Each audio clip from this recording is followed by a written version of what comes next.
Welcome to Mucho TV, where we learn from one another and grow. My name is Janvier Nahimana.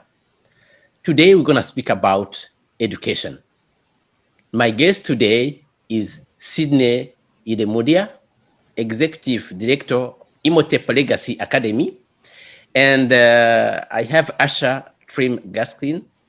He's a program manager at Imhotep Legacy Academy. Welcome all to Mucho TV. Just to begin, Sydney, can you tell us about yourself? Well, you already have my name. My name is Sydney Idemudia. I'm from the middle part of Nigeria called Edo State. And I moved to Canada for education in 2008. And I went to school. I went to Dalhousie University, started at Acadia University, but went to finish at Dalhousie University and did materials engineering there. And I'm the type of person who likes to meet people, who likes to have conversations with people. I'm part of the Nova Scotian community now. So when I moved from Nigeria and came to Nova Scotia, I met a lot of people who exposed me to the culture here in Nova Scotia, exposed me to the people around. So I wanted to get involved as well, and eventually I started my career with Imhotep's Legacy Academy at Dalhousie University, and that actually even put me further into community work. And I was able to figure out ways to help people of African heritage in Nova Scotia, Black people. And I serve on so many boards in the university and outside the university as well. On one of them is Council of African Canadian Education that helps advise the Minister of Education on Black students and people of African heritage education for Black students. I'm an entrepreneur as well. A lot of people may not know, but some people who know me well would know that. I love to start businesses.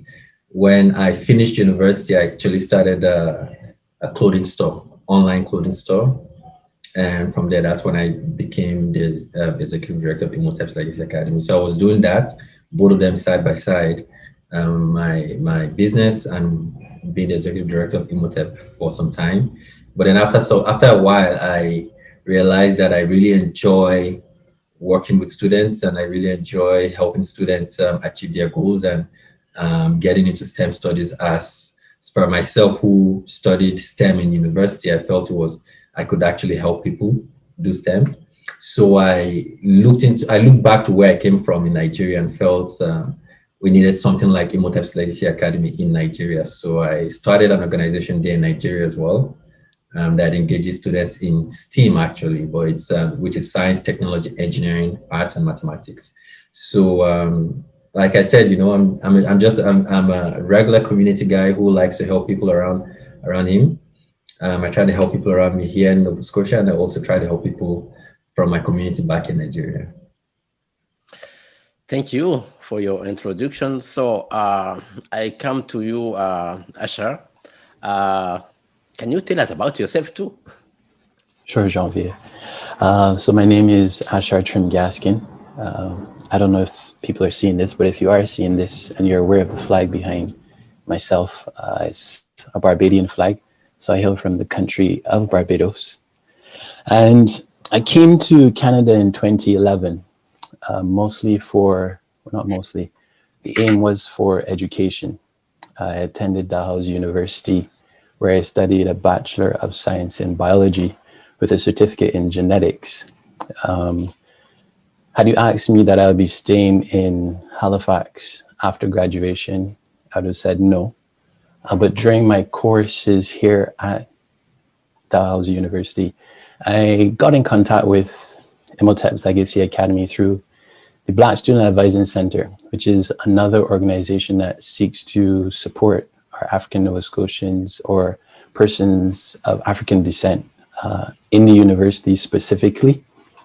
And when I connected them, then I found out about Imhotep's Legacy Academy and their tutoring programs and the different job opportunities that they have. I then applied for the VSB tutoring role. was successfully admitted into the workforce under Imhotep's Legacy Academy. And from there, I really began to enjoy connecting with students and actually helping students learn. So I myself, I played the violin. I've played the violin from the time I was 3. And when I was in Barbados, I also used to tutor persons in violin. And I enjoyed it. I like assisting persons reaching their goals. And I forgot about that when I came to Canada. So when I look back on it, I've always had a connection with students. So when I graduated university, I continued TAing, or I was a TA for some biology courses, mostly second year courses. And at that time, the then program manager, John, left, and I applied for this job and successfully got it as well. And moving into this role of program manager, I definitely see the importance of having Black representation. And also it showed me my love for students and assisting them. So only looking back do I realize that everything I've done back home and here kind of led me to where I am now. And I enjoyed a lot. So that's a little bit about me, Janvier. Thank you very much. So back to you, Sydney. I want now to know why Imhotep. What that Imhotep means. Imhotep is the name of an ancient Egyptian scientist, physicist, engineer. So he was the one who designed the very first step pyramid in Egypt. And I didn't give the organization the name, but the founders of the organization chose that name because they wanted Black students, African Nova Scotians, or Black students across that the organization would reach to reflect back to their roots in Africa and see that people of African heritage have been scientists for a very, very long time. They've been engineers for a very long time who created some of the strongest and oldest structures in the world, you know.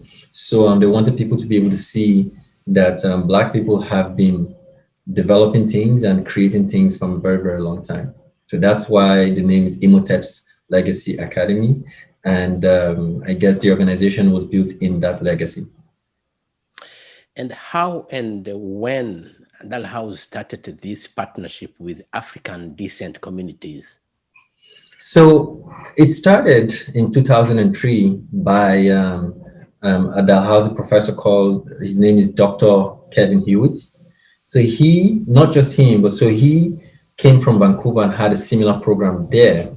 So when he moved to Nova Scotia and started working at Dal, he felt he needed an organization like that should be in Nova Scotia. So he reached out to a few other people, Dr. Bob Hamilton Hinch, who was also a professor, who's also a professor at Dal as well, in health professions. And Dr. Hugh is actually a professor in physics and atmospheric, in physics, yeah, he's a physicist. So both of them, and with the help of Mr. Wayne Hamilton, who is the executive director of African Nova Scotian Affairs, came together and figured out what will be needed in terms of this organization to be successful, to reach enriching African Nova Scotian learners. And they came together and said, this is how it should be. And they started with the after-school program, the hands-on science after-school program. That's what they started with. And from there, the program started to grow with time. And here we are today.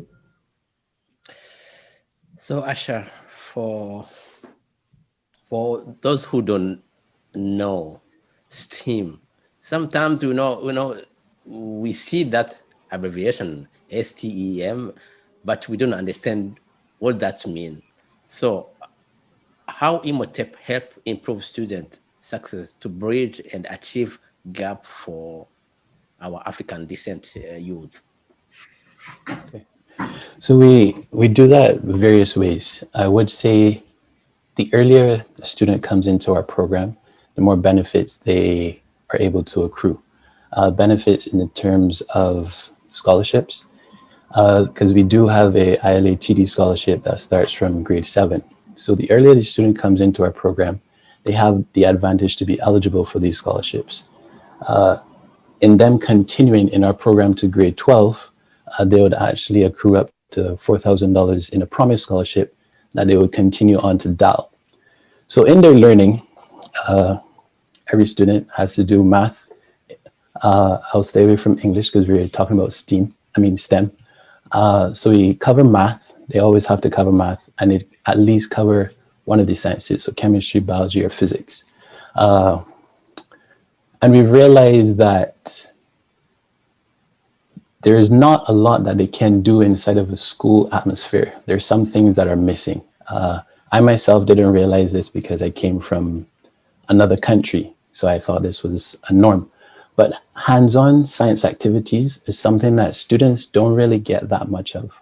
And not just science in terms of chemistry, biology, and physics, but also in terms of coding and robotics. So what our program actually does is that we actually allow students to actually physically handle the materials. And research has shown that when you actually engage with materials while learning, you actually assist the grasping of the concept so much better than actually just hearing and then saying, okay, yeah, I've got it. So I would say that we offer 2 programs for our junior high school students. One is our after school program, which Sydney mentioned, which is the hands-on science activities. And then our first Lego League program, which is our robotics and coding. Like I said, it is hands-on. So the object for that program is that the students actually build the robots and they code the robots that actually move autonomously. So as I mentioned, everything that we do in our program has a hands-on component. So we believe actually at Imhotep's Legacy Academy that hands-on component really allows our students to grasp the concepts and actually allows them to ask more questions. And in them asking more questions, they delve deeper into the subject. In addition, them enjoying the programs, they then tell their friends. As they tell their friends, more persons come into our program. We build that sense of community. So I mentioned that we have 2 programs for the junior high. And I said that the earlier you're getting, the better. But we also have programs for our high school students. So even if you haven't heard about our program when you were in grade 7, 8, or 9, and you heard about it in 10, 11, 12, we have tutoring, focused tutoring for our students, as well as coding yet again.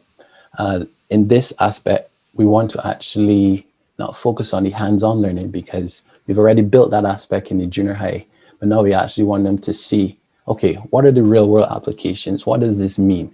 How do we then take this to the next step? And the next step is we want to take our high school students and actually allow them to see that university is something that they can achieve.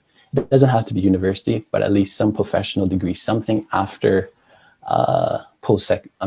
some post-secondary education.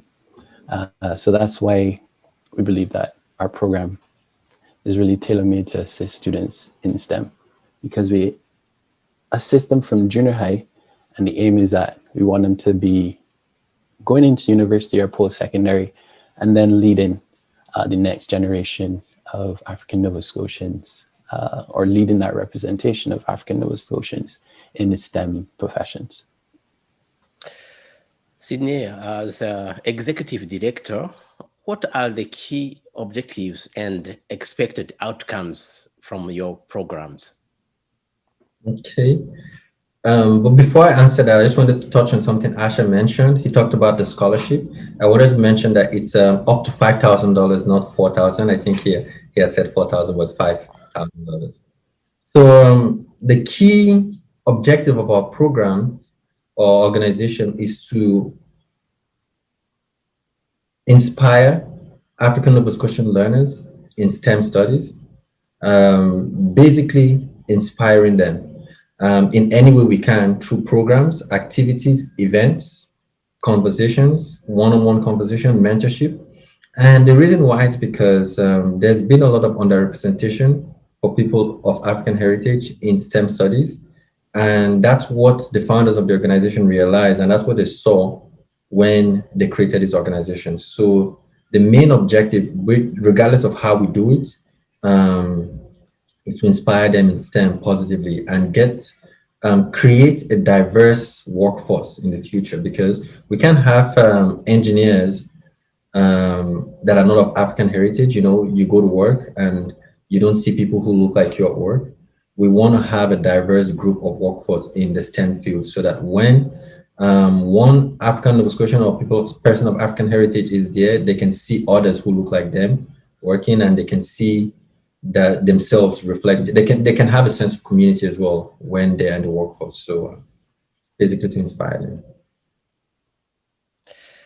So, Asher, uh, how, when you make a conversation, when first you get a contact with a young a youth who came to connect with Imhotep legacy, how do you find that African descent youth are exposed on the world of science, and what you find that are the challenges that they are facing? Because most of time it start from home, maybe not supported by parents, maybe not just exposed to connect to, and just be interested to, when they go in the library, maybe to check books or search on internet. How would you find that African young generation are exposed on sciences?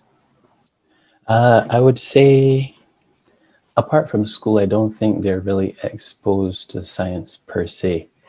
But to assist their exposure to science, I would first say, if there is a parent or guardian involved, I would definitely always ask the parent or guardian to, if it's something they haven't experienced but they know is something beneficial for their child, definitely push them along and allow them to engage in the program. And if as a parent you're unsure of the benefits of that program, do ask us. So I actually should have prefaced this by saying parents and students just need to be asking questions, especially if they are able to find an organization like Imhotep and they're not really sure what we do. Ask us. Ask us, so how do you support your African Nova Scotian youth? I find sometimes, and I would also say that for our students, if they're having difficulties, we may reach out to them, but we need them to be honest. We need persons to just be frank. If you are having issues, let us know. If you have questions, let us know. We don't turn any persons away. We always encourage people to come and ask those questions. So I'd say that's one of the ways that we can definitely improve the STEM exposure. All right. So, Sydney, we know that most of maybe I imagine that most of your students coming to connect with the Imhotep Legacy Academy, there are most of maybe Nova Scotians, less than African immigrants. How do you connect with the community, and how you try just to connect with the African immigrants, just also to be part of your programs? When African immigrants come to Nova Scotia, in a way, they are considered African Nova Scotians because they've decided to make Nova Scotia home. The way we usually don't do a specific target for indigenous African Nova Scotian or immigrants who are now African Nova Scotians. We just promote our program in ways that would encourage people who have African heritage in Nova Scotia to be part of our programs.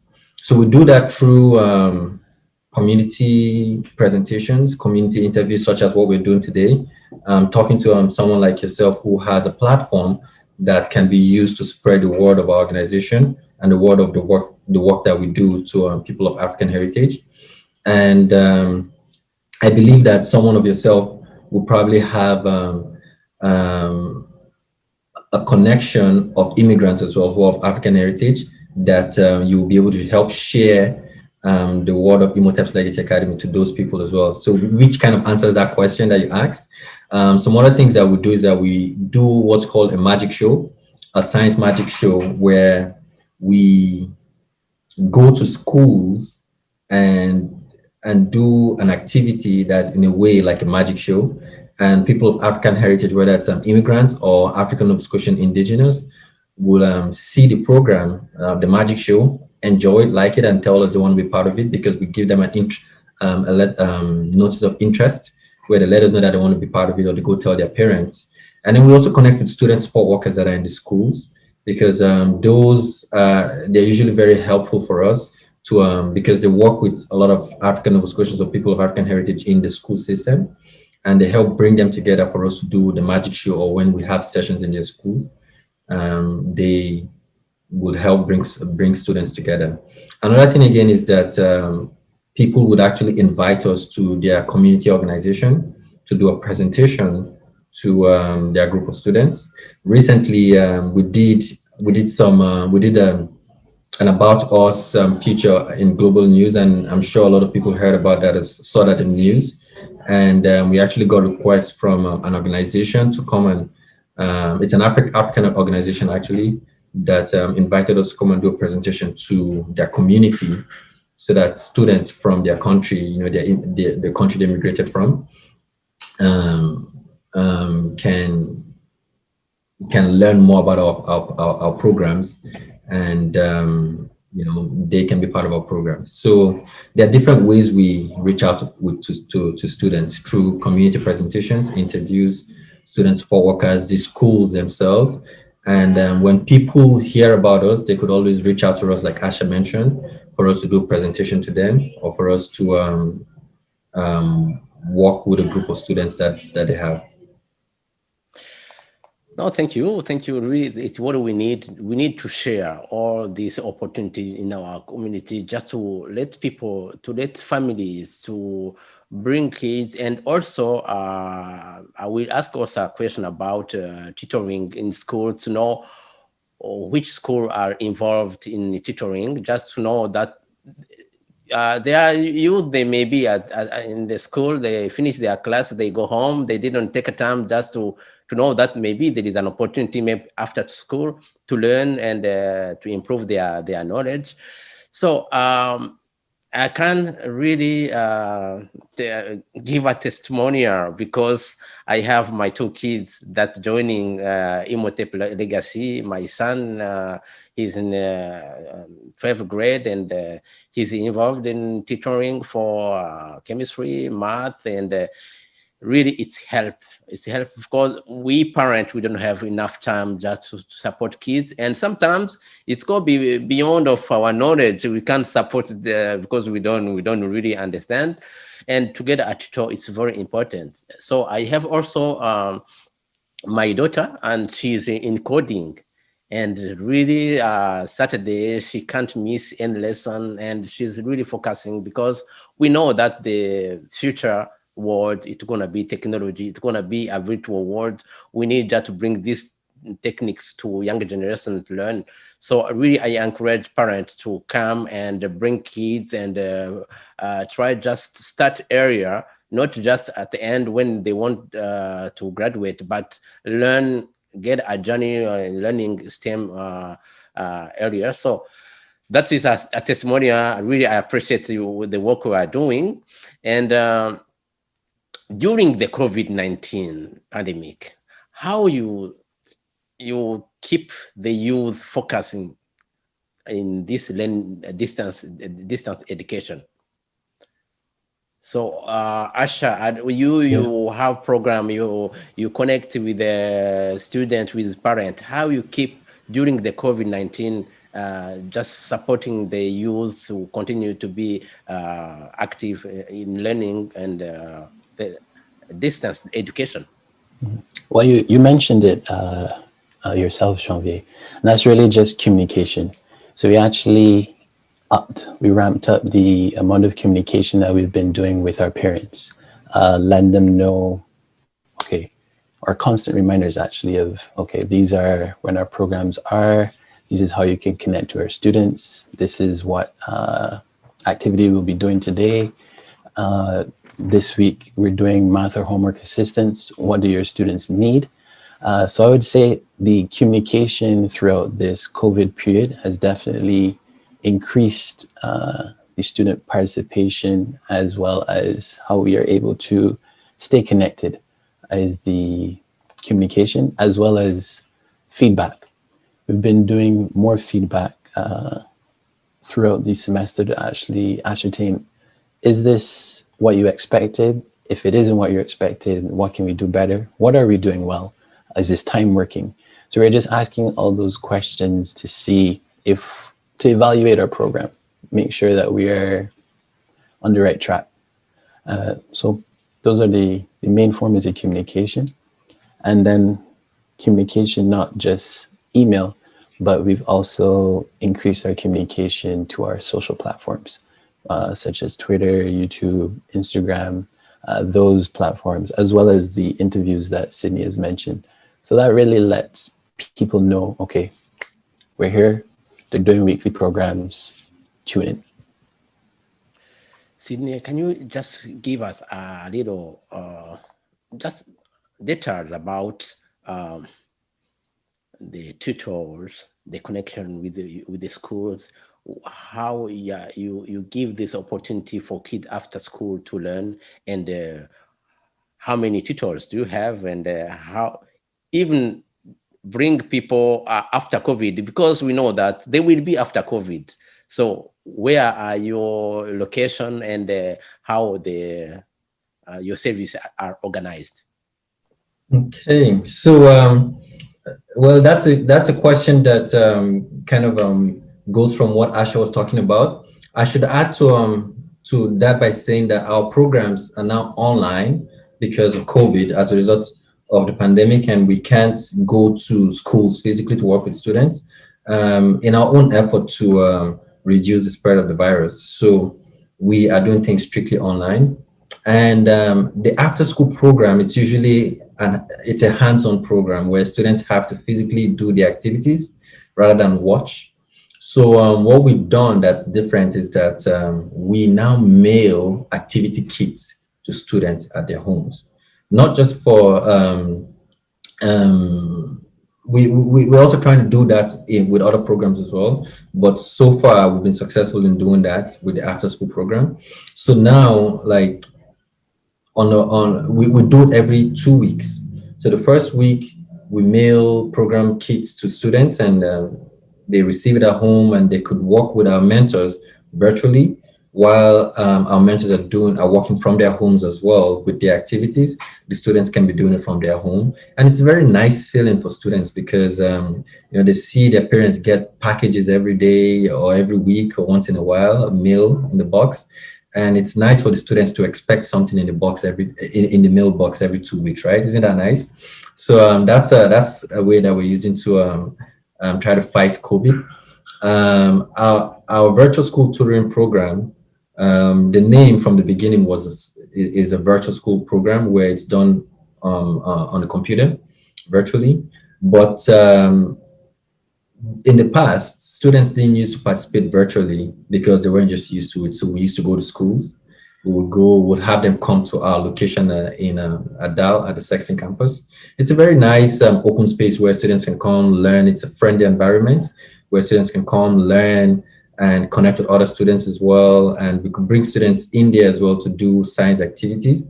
And we do quizzes, trivial nights there, and it's a very, very fun environment. But with COVID, we can't do that. Now students are learning how virtual platforms work, and they're starting to take advantage of the virtual platform. However, it's not really is not really the best because students are still finding it difficult to connect with us virtually. There are a lot of barriers that are actually in the middle of us and the students in terms of us meeting online virtually. Things like some students may not even have a computer, some students may not have access to internet.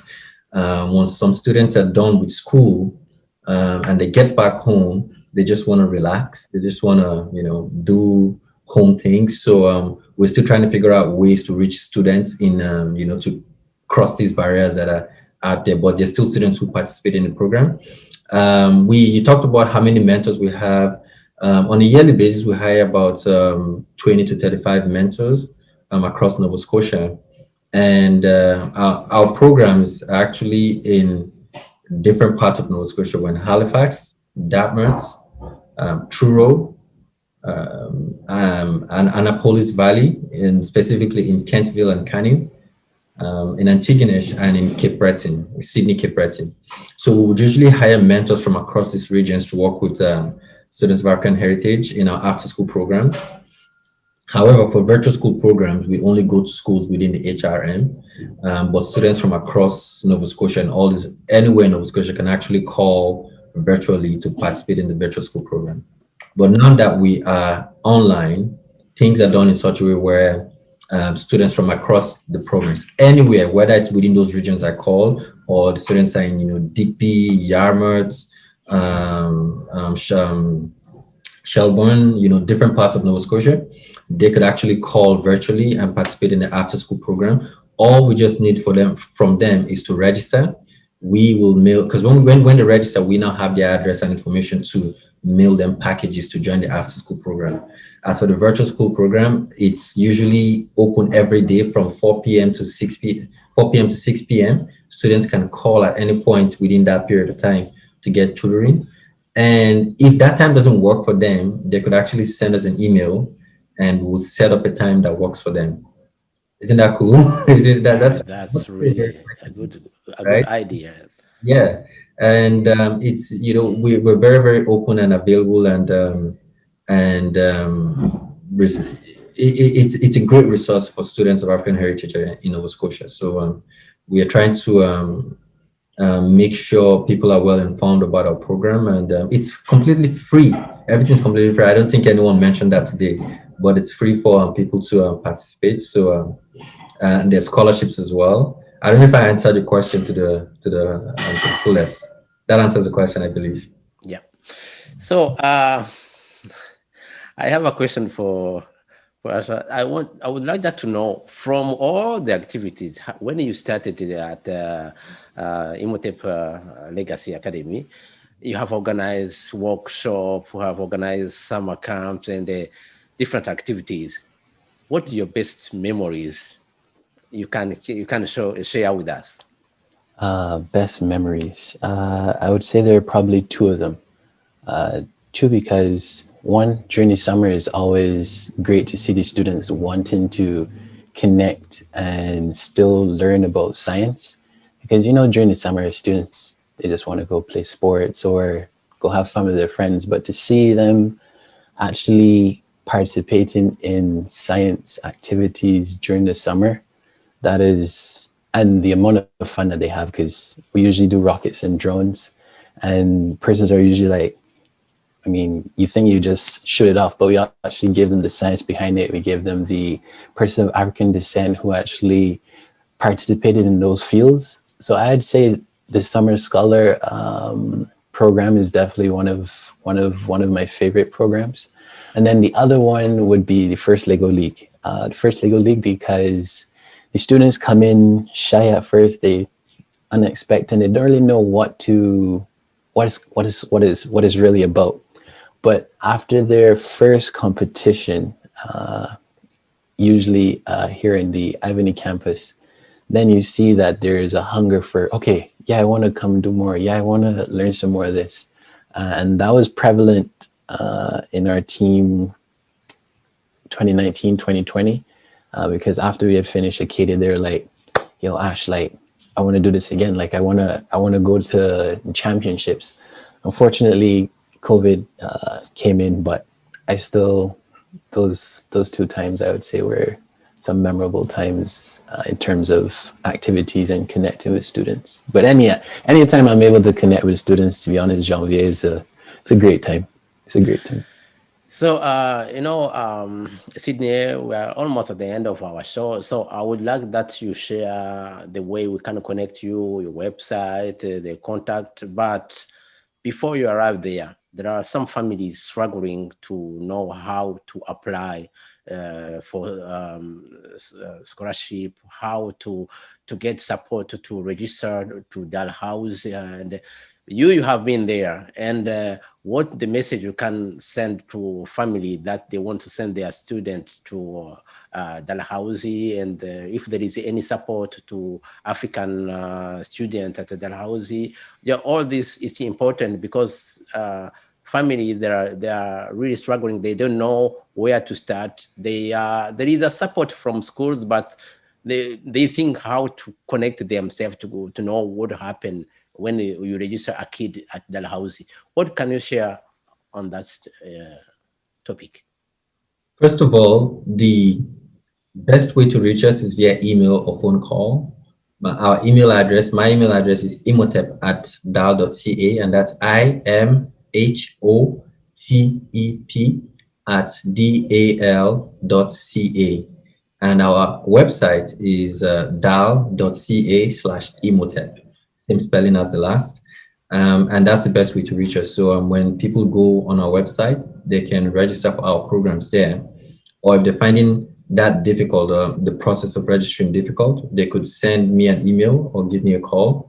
My number is 902-494-7884. So people can reach me via email or phone call. And we also have our scholarships listed there on our website. And we actually have a page that's dedicated for students. It says for ILA students, and it has opportunities that students can actually benefit from, things like our scholarship, and not just our scholarship, but other people's scholarship as well, scholarships from other organizations and things that could benefit students. It could also be employment for that, and people are trying to promote that students could actually participate in. And in terms of getting to DAL, I would say the best thing that a student could do is to do well in school and make sure they have good grades. And for them to have good grades, they have to join things that would actually put them in an environment where they do better in school. Imhotep's Legacy Academy is a very good example of what they could do. There are also other organizations that they could participate in, like Supernova at Dalhousie, or plans at Dalhousie University for students who want to go into health professions or medicine. Imhotep's Legacy Academy is another great one. It doesn't mean they can participate in all these programs, but programs like this would help students do better in school, improve their grades. And once they have that good grades, all they just need to do is send the application to DAL or other universities that they're interested in. Most likely, these universities have scholarships already. Imhotep's Legacy Academy happened to have a scholarship that was donated to us by TD Bank to Dalhousie University and ILA. So students who want to go do STEM studies at Dalhousie University can actually apply for our scholarship as well to go to Dal. And now Asha talked about it already. It's scholarship of up to $5,000. It's usually advisable for students to apply as early as grade 7. The reason why is because it's a promised scholarship. So when you get it as early as grade 7, it keeps increasing every year until you graduate from high school. When you graduate from high school and you start getting it from grade 7, you will get $5,000 at the end of grade 12. It's renewable every year when they get to Dalhousie University for 4 years. So every year they get $5,000 renewable scholarship. Now, students that are unsuccessful in getting it from as early as grade 7 can still get it at grade 8 or grade 9, grade 10, 11, or finally at grade 12. So they only hear about the scholarship from us from grade 12, they can get $2,000. So that's the minimum someone can get with that scholarship. And that $2,000, if they get it in grade 12, will be renewable if they go to DAL to do STEM studies. And we also provide support in different ways at university as well. We have an ILA learning community where university students come together to support each other through activities, events, workshops as well. And there's just so many supports as well. There's also the Black Student Advising Center at Dalhousie University, where students can actually come together and feel connected. And there's just so many resources. So the best thing is just to reach out to us, and we can help in any way. So now we are at the end, and we are celebrating African Heritage Month. Tell me something from your culture, from your language, from your tradition, from Nigeria? What can you say today? Mhm. Well, maybe let Asha go first. Yeah, he will get his turn. My first question is about because I have many friends from Nigeria and Ufoma is a peace. Ofoma? Ufoma is peace. How they say peace in your language? Well, Because there's so many yeah, languages. there are so many languages. 'Cause I remember that I organized the peace one day at a grand parade, and Mhm. one of my co-organizer, she was from Nigeria, and she was saying peace in their language. So tell us about something. Yeah, you are from Nigeria. You are proud for that, and we want that to share. Yeah, I will share too. Everything. Well, the thing is that like we have. That's a very very good question to be honest. Because um, the reason why I say it's a very good question is because with our activities, our after school program activities, we try to connect students with their African heritage by building in these African proverbs from different countries, um, Nigeria, Sudan, Ethiopia, so many Sierra Leone, different countries, Ghana as well. And the reason why we do that is because we want to get them to see their African heritage. And also, we also try to include somebody of African heritage who has made a significant discovery or made an impact in that STEM field that they're working on that day. Unfortunately, um, I don't get involved in terms of the activity as much. So I can't remember some of the proverbs, but I'm just trying to remember a proverb. Maybe Asha has had the time to, Asha would actually know most of our proverbs because he does programs with the students. So I would say let him say something, and maybe I can remember a proverb from Nigeria. Yes, yes, he can start, Asha. Maybe one of the you saw me drumming the Burundi drums. You know, Yes. my culture is something that have bring me happiness and joy and give me opportunity to travel around the world. The Burundi drums, I play the Burundi drums in Moscow, in Paris, in Germany, in Italy. When you are happy and you are proud of your identity, it bring you far and it give you also joy. Can you share something from your country? Barbados. Yeah. I'd really be honest too. Unfortunately, African Heritage Month isn't something that is widely publicized back home. I don't know if it's because we have already a large population of African folks, or blacks. So we already have that representation there. But I find, if I'm being completely honest, there is too much segregation between black folks in terms of and I know we are distinct and we each have our different cultures, but at the end of the day, we still have one common thing, and that's the color of our skin. And no matter where we go, we're seen not by, okay, you're African or you're Caribbean black, but they say you're black. So I would say that unfortunately we need some more cohesion with our black communities wherever they are, from Africa, Caribbean, and African Nova Scotian.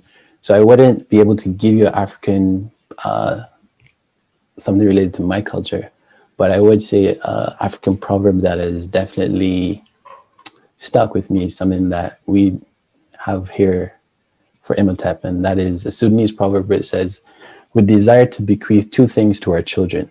The first one is roots, and the other one is wings."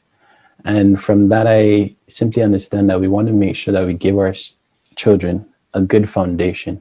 And once we give our students a good foundation, then they'd be able to achieve anything they want to achieve. So I would say that that's something that I would share that's related to that we as persons of African descent should remember, not only in African Heritage Month, but throughout. We need to give our students, give our children a good root, good foundation, and they'll be able to achieve anything. I know. I think that you have a good runners in Barbados. What? Tell me. It can be an artist. It can be a sportsman. Oh, it'll have to be an artist. Yeah. Everyone knows Rihanna. So I'd Ah, say yeah. Rihanna, Okay. Rihanna, Robin Fenty, Savage and Fenty. She's probably one of the biggest ambassadors, I would say, for Barbados. And I myself, that's why I made sure by, Yeah, your instruments. yeah, I my I would flag like is to there. see you playing that instrument. And The violin. Sydney, you have many people very famous from Nigeria. In the literature, like, Walso Inca, yeah, and Fami Kuti, the artist. What country are from Nigeria? Sorry, what did you ask? What you can share? What can you? What Oh, are you proud from Nigeria? well, in anything would be, Nigeria has great music, awesome food, culture, a huge culture, in the sense that respect is something that's very, very looked upon in Nigeria. So young people would definitely have to respect their elders in Nigeria. I would say that's the biggest thing I could probably share from Nigeria: respect, and learners of African heritage, who, African Nova Scotians, Black students in Nova Scotia who are participating in our programs should be able to learn respect, and understand that people who are ahead of them are wise in a sense, and they should be able to look up to them, and as people who can show them the way forward in one way or the other. Yeah, so very, very big thing in Nigeria is respect. So that's the most thing I can say. Thank you all coming to my show, and I wish you all the success for all your programs, and get more young generation join Imhotep Legacy, and have a nice day. Thank you very much for having us on your show.